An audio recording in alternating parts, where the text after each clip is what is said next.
I felt the words rise in me like something alive, pressing against my teeth, and I hated myself for how carefully I held them back. It wasn't courage that failed first. It was timing. It was the way every second had a weight to it, and how that weight settled on the room before anyone spoke. There are moments where speech feels like a door you can open and close again. This didn't feel like. This felt like stepping off a ledge and discovering, too late, that the air below had been claimed by someone else. I watched faces that weren't looking at one another. Eyes moved the way they do when people already know what they are supposed to see. A hand hovered over paper, paused, then made a mark with the clean certainty of habit. Someone cleared their throat as if to empty the last remaining doubt from their body. The sounds were small, fabric shifting, a chair leg scraping, a soft tap of metal against wood, and each one sounded like permission. I had been carrying the warning for days, maybe longer. It didn't arrive as a dramatic revelation. It arrived in fragments. A detail that didn't fit, a number that looked right but felt wrong, a familiar pattern that was slightly off, like a melody played with one note too sharp. The kind of thing you notice when you've spent enough time around men who believe the world becomes orderly if you write it down with confidence. I told myself it was nothing. I told myself I was tired. I told myself I was not the kind of person who sees what others miss. That thought was soothing in a way. It allowed me to be small. It allowed me to be safe. But the warning didn't leave. It stayed, patient and cold. It waited behind everything I did, behind the ordinary motions of my hands, behind the nods and acknowledgments, behind the way I kept my face still. It waited for the moment it would be most inconvenient to carry it, and then that moment came. It arrived not with shouting, but with calm. Someone spoke in a voice that left no room for questions. Not harsh, not cruel, worse than that, certain. A certainty that made doubt feel like a personal defect. The kind of voice that turns the room into a single direction. The kind of voice that makes people grateful to be told what to think because thinking hurts. My chest tightened the way it does when you realize you are about to be seen. Because if I spoke, I would not just be offering information. I would be offering myself, my judgment, my nerve, my right to be in that. I would be stepping into the light where mistakes are remembered, where hesitation is counted, where the wrong tone can undo you faster than being wrong. I imagined the faces turning, not anger at first, something cleaner, assessment, calculation, the quick, silent question of whether I was useful or a problem. I imagined the pause afterward, the shift in the air, the way my words would hang there, exposed, waiting to be accepted or crushed. And I imagined, too, the other possibility, the one I kept trying not to imagine. I pictured the warning staying inside me, sealed and intact, while the room continued forward like a machine that cannot afford to stop. I pictured myself watching, swallowing, enduring, and later telling myself that I had never truly known, that I had only suspected. That suspicion is not proof, and proof is what men demand when they are already committed. My mouth went dry. My tongue felt heavy. It was astonishing how physical it was, that struggle to speak. Not dramatic, just ugly and quiet, a body refusing to betray its own fear. The moment stretched. It wasn't long. That's what haunts me most. How quickly a life can bend. A glance, a breath, a small opening where a warning may fit. I held it in my mind like a fragile thing, turning it over, searching for the safest way to present it, the least offensive phrasing, the kind of careful language that might slip past pride. But careful language is still language. It still declares itself. It still demands attention. The room moved on without me. A decision settled into place with the soft finality of a stamp. Voices murmured agreement, not loudly, but enough to make the choice feel shared. I felt my chance narrowing, not because anyone stopped me, but because every passing second made speaking look more like interruption. I waited for someone else to say what I couldn't. I waited for a question that would invite my answer. I waited for a pause big enough to hide inside. No pause came, and when the moment finally passed, it didn't feel like I had chosen silence so much as silence had chosen me. By then, the structure around us had become as familiar as the weight of our own boots. Orders flowed downward the way water does, finding every crack, filling every space, never asking You learned early where you stood simply by listening to who spoke and who waited. Some voices carried across rooms without effort. Others were meant only for acknowledgement, never for interruption. Days were arranged around repetition. The same rooms, the same tables, the same careful placement of objects that suggested control, even when none existed. Maps were unfolded and refolded until the creases felt permanent. Papers moved from one hand to another, accumulating meaning through signatures rather than substance. Every action had a rhythm, and once you learned it, you learned how easy it was to move without thinking. No one had to say that certain opinions unwelcome. It lived in posture, in the way shoulders stiffened when a superior, in the silence that followed a statement delivered with confidence. You watched men correct themselves mid-sentence, Not because they were wrong, but because they sensed they were speaking too freely. That instinct was prey. It was called discipline. I was close enough to hear what mattered, but far enough to be ignored when it didn't. That position comes with a particular kind of invisibility. You are trusted with details, but not with direction. You are expected to notice, but not to interpret. Your value lies in accuracy, not judgment. The moment you cross that line, you stop being reliable and start being dangerous. Authority did not announce itself as fear. It arrived as order, as the promise that if everyone remained in their place, chaos could be held at bay. The men above us carried that promise like a burden and a privilege. You could see it in the way they stood slightly apart, as if space itself deferred to them. They were not, they did not need to be. The system protected them better than temperament ever could.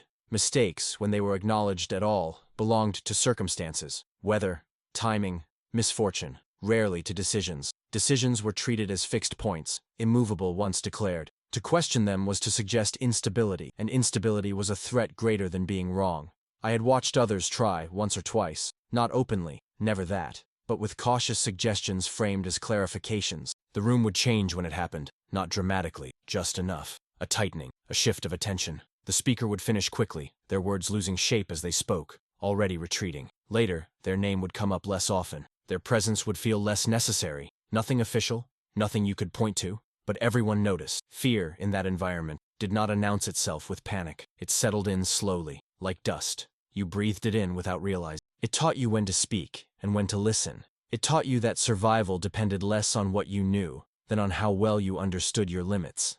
I told myself I understood mine. The routines made it easier. There was comfort in being useful without being responsible. Comfort in believing that those who decided carried a fuller picture, that they saw connections I could not. When something didn't sit right, it was tempting to assume that discomfort was simply ignorance.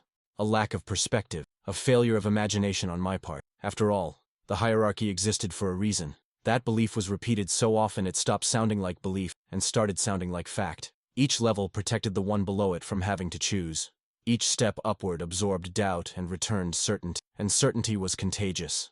I watched men accept it the way they accepted rations or rest, gratefully, without asking how it was prepared. I watched decisions solidify not because they were tested, but because they were the more often something was said aloud, the less room there was for anything. In that space, silence felt less like absence and more like participation. You showed you belonged by knowing when not to speak. You proved your reliability by not complicating. Responsibility was something you carried out, not something you challenged. By the time the warning had fully formed in my mind, the environment had already taught me what it would cost to give it voice. Once I understood that cost, it stopped being abstract. It followed me through the day, attached itself to ordinary thoughts, waited for me in the quiet spaces where I used to rest.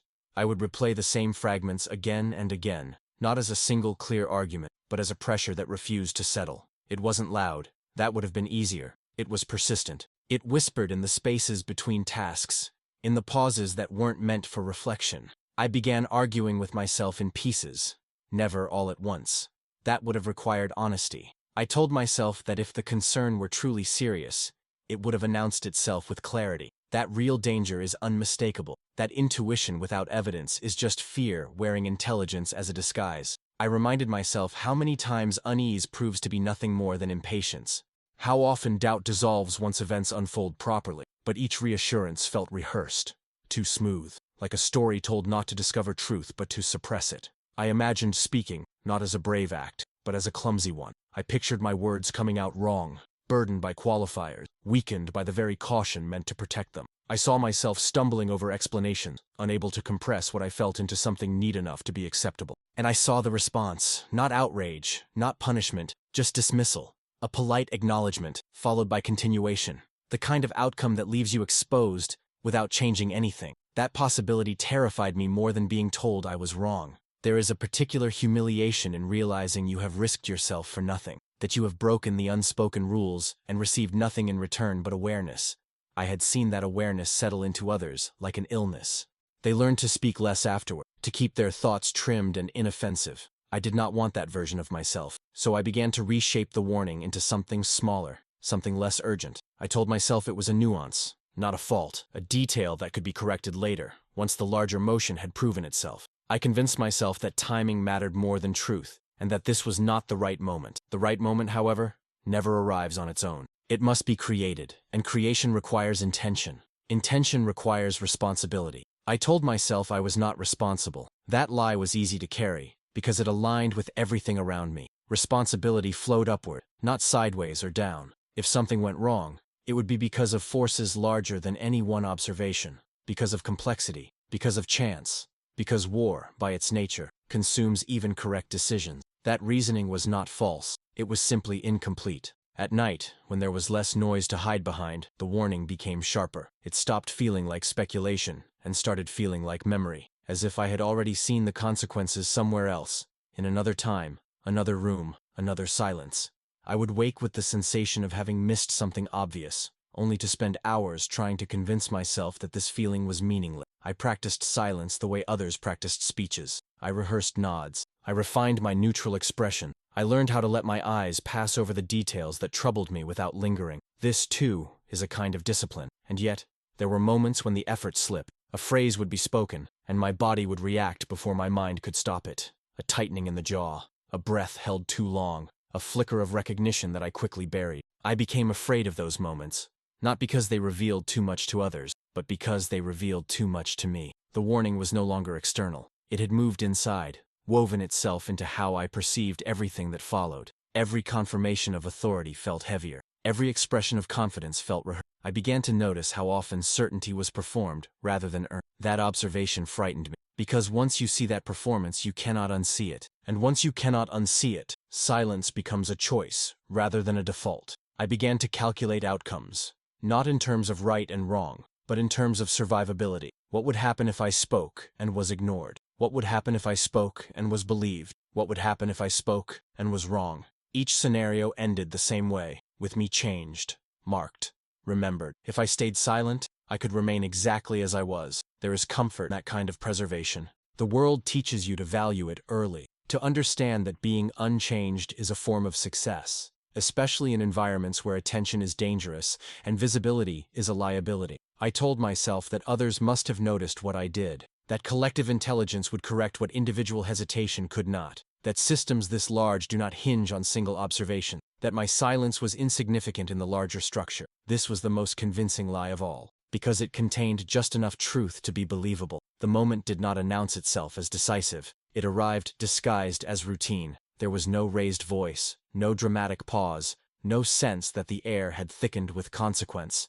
A statement was made, measured, and composed, the kind that settles into the room without resistance. It wasn't framed as a question. It didn't ask for confirmation. It assumed agreement the way gravity assumes obedience.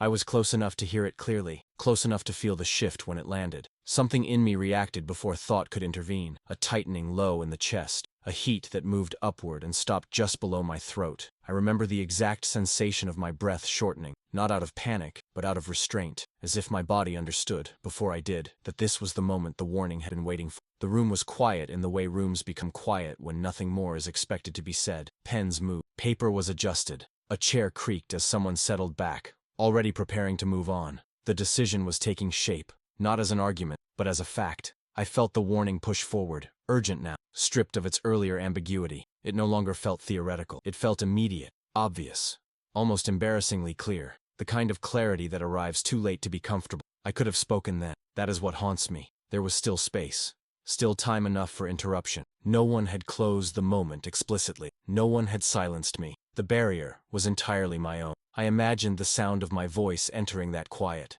I imagined how foreign it, how it would disrupt the smooth progression of certainty. I imagined the brief pause that would follow, the collective turning of attention, and in that imagined pause, I felt exposed, not attacked, just visible. Visibility, in that place, carried risk. My thoughts fractured. One part of me insisted that this was exactly when silence becomes guilt. Another reminded me that intention does not outweigh consequence, that good intentions can be as destructive as bad decisions when they are wrong. I asked myself, not for the first time, how certain one must be before speaking becomes obligation. I could not answer. The words I had rehearsed dissolved under the pressure of immediacy. They seemed suddenly inadequate, too small for what they needed to carry. I worried about tone, about emphasis, about whether my hesitation would be mistaken for uncertainty rather than care. I worried that my warning would sound like doubt, and doubt was unwelcome. The statement was repeated, not louder, just again, as if repetition itself granted legitimacy. That repetition felt like a closing door. I remember lowering my eyes, not consciously, but instinctively. A physical retreat. My jaw tightened until it ached. I pressed my tongue against the roof of my mouth, as if holding something fragile in place. The warning did not disappear. It compressed. In that compression, a decision was made without words. I chose alignment over interruption. I chose safety over friction. I chose to remain intact rather than risk being altered by the consequences of speech. The choice did not feel noble or cowardly. It felt practical, immediate, irrevocable. Someone else spoke, not to question, but to affirm. A simple acknowledgement. Enough to seal it. The moment shifted from possibility to momentum. The room moved on, and I stayed exactly where I was, carrying the full weight of what I had not said, aware, already, that silence, once chosen, does not loosen its grip. What followed did not arrive all at once.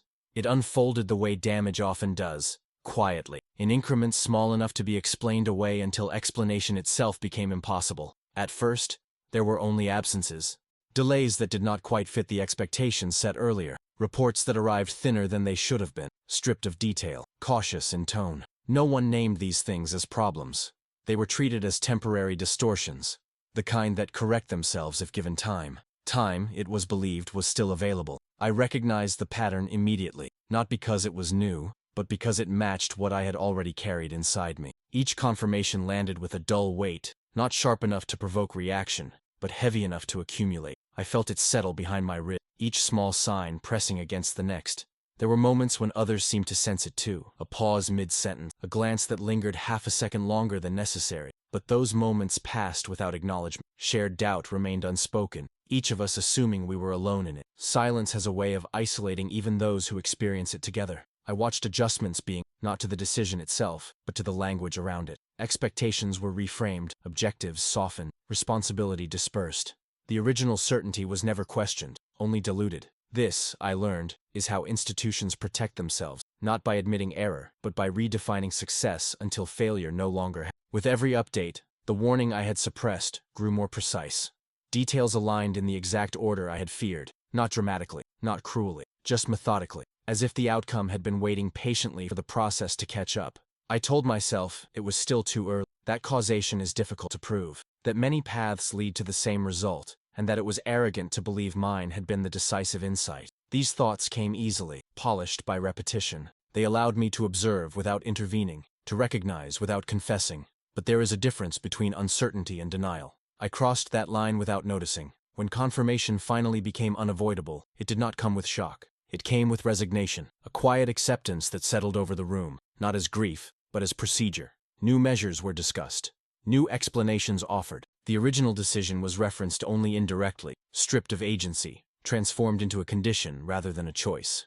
I felt something hollow open in me, not sorrow exactly, something flatter, heavier. What I had feared was no longer hypothetical. It existed now outside my mind, moving forward without needing my permission. And with that realization came another, more difficult. My silence had not prevented harm. It had only ensured that the harm arrived unchallenged. I began to notice how often my thoughts returned to the moment I had withheld the warning. Not obsessively at first, just a brief flicker whenever new information confirmed what I already knew. Each time, the memory sharpened, the room, the tone, the way my body had chosen restraint over resistance. I searched for evidence that my words would not have mattered. I wanted proof that the outcome was inevitable, that intervention would have changed nothing. That belief would have absolved me. It would have allowed me to remain a witness, rather than a participant. But the more I watched the consequences unfold, the less convincing that belief became. There were gaps where questions could have altered direction, margins where hesitation might have slowed momentum. Even small resistance would have introduced friction. And friction, I realized too late, is sometimes enough. Instead,